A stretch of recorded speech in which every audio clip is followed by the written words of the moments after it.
Okay, so in this video, I'm going to show you how to make a car shop in Roblox. So I have my GUI, I have my shop. Okay, I'm going to select a car, my Lambo, for $1,000. Let's buy it. There it is. Let's buy something else. I'm going to buy a police car, $300. Uh, but can I get another Lamborghini? No, I can't. I don't have enough cash, but I can get this. Beautiful. All right, so let me show you how to make it. And instead of me making it from scratch again, which is going to take forever, it's going to be a super long video. I'm going to cut it short and just show you how I made it. And the free model will be in my Discord server. So if you want to get the free model, you have to join this Discord server and subscribe to the channel. And it'll be posted in there. Otherwise, you got to do all this and figure it out. So I have a GUI right here.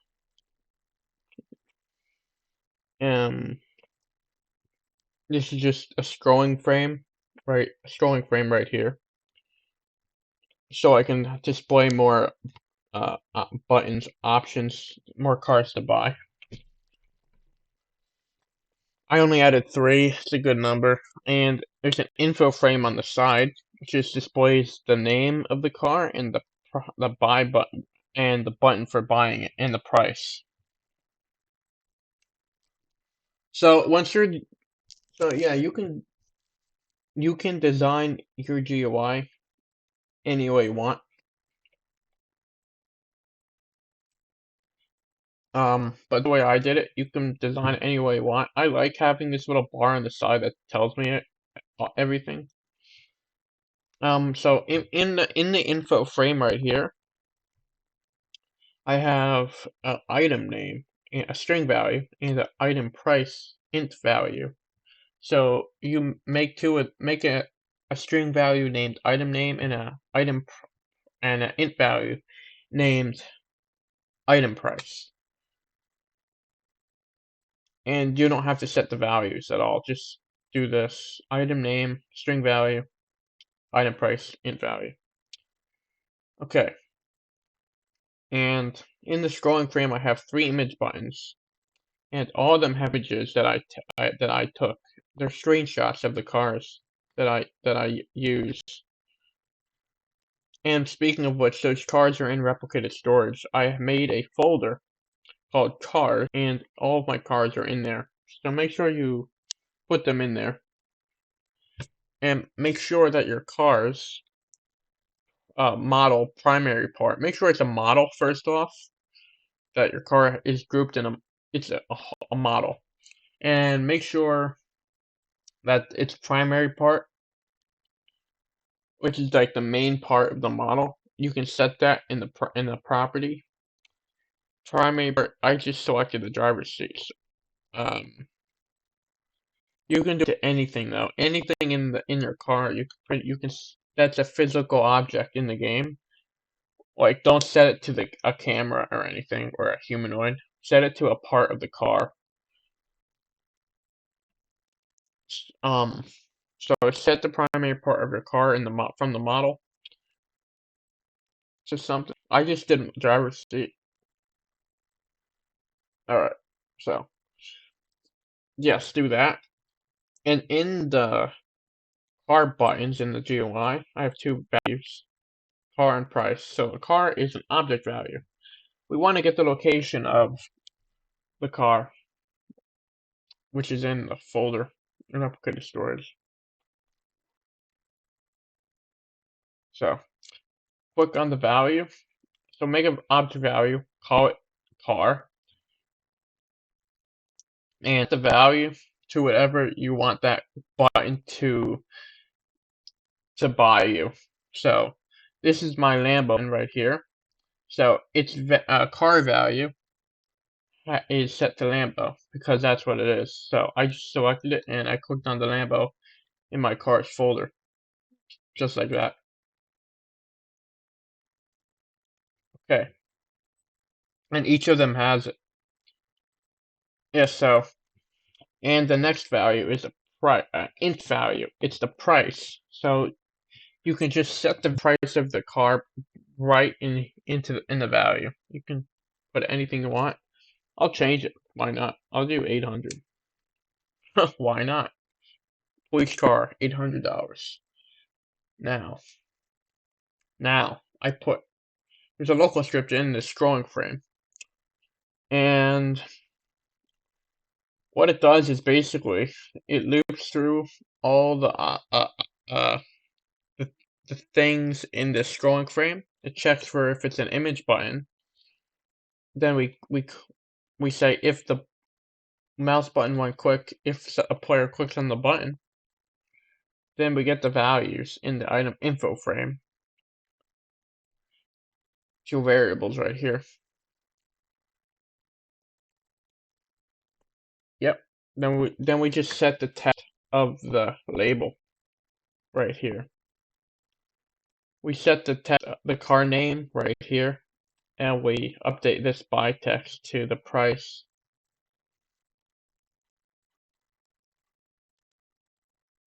All right. And I have my script, right? My local script. Make sure you also have a remote function in replicated storage that's named buy, so we can put information from the client to the server and back.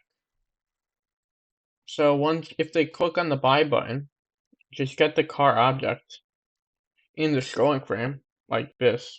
That's what this does.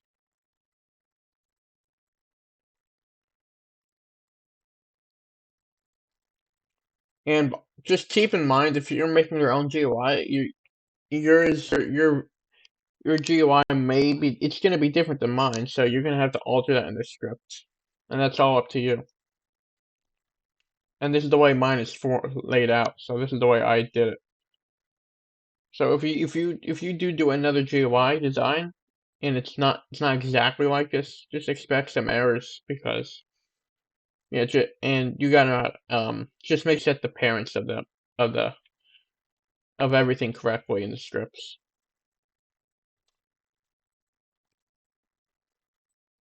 So, and then I said local result equals the buy remote function in replicated storage. I invoke that to the server. I pass in the car object value and the item price. So it's basically just the name of the car and the price. And yeah, and we're gonna go over to my server script, my main car script. This does all the heavy lifting really. It checks if they buy it and stuff. Well, it checks if they can afford it. So right here, I just made a leaderboard. Right here, I just wait for the buy button or buy remote function to load into the game. And then I just add my function into underneath this player added event. So whenever a player joins the game, they'll get a leaderboard. And you can keep in mind that you can change your stats to whatever you want. You can make it money, tokens, I don't know, anything you want. And then I say local function buy. I pass in player, car, and price. If their cash is greater than or equal to the price of the car, we're just gonna make a copy of the car. So car copy, a variable, equals car clone. Then we're gonna set its primary part C frame. Remember from earlier, we said that's why we picked the part from the car, the most important part of the car, as its C frame, or any part that you can set its position to. Or, so we set the primary part C frame to our head dot C frame, and we offset that by -15. And the -15 will just basically face the car in the same direction your player is facing. But play around with that number. It's just gonna move the car 15 studs away from my character to the side. And it's gonna be facing the same direction I'm facing. But if you don't want that, you can just make it positive. And the lower it is, the closer it'll be to your character. Just keep in mind that. So and then we just say we make joints. So if you don't add this, the car will fall apart when it's cloned and parented into the workspace. So this keeps the car together. Car copy that parent. We're parenting it to the workspace. Player.leader stats cast the value minus equals the price. We're just taking away the price from our cache. Then we return bought. So we send this back to the script that invoked this remote function, which is the buy local script. And we say else return insufficient funds. If that's the only if they don't have to buy it. And then we say rf on server invoke buy. All right. So that's why I made it a variable in the buy script, because it says if result is equal to bought, then script up parent, then I can do whatever. And here I just make the GUI invisible. But so if they don't have enough insufficient funds, script that parent dot buy the background color equals brick color dot red, and then I wait a second, and then it puts it back to what it was. That's it. I showed you how to make it. I didn't explain it very well, or else if I did explain it very well, I mean, if I try to explain it, this would be like a much longer video, frankly. So this is just a how-to to make a car shop on Roblox. Hope it helps you. Hope it works for you. And once again, the free model, you can get the whole model in my Discord server. And get that model by subscribing first and foremost. Hit the all post notification bell. And drop a comment if it works. If it doesn't, I'll see if I can help you. But yes, the free model will be in the Discord. The invite link for the Discord will be in the comment section and the description. Make sure you join that if you want the free model. It'll probably be easier anyway. It'll save you a lot of time. But there you go, guys. That's it. Thanks for watching. See you in the next one.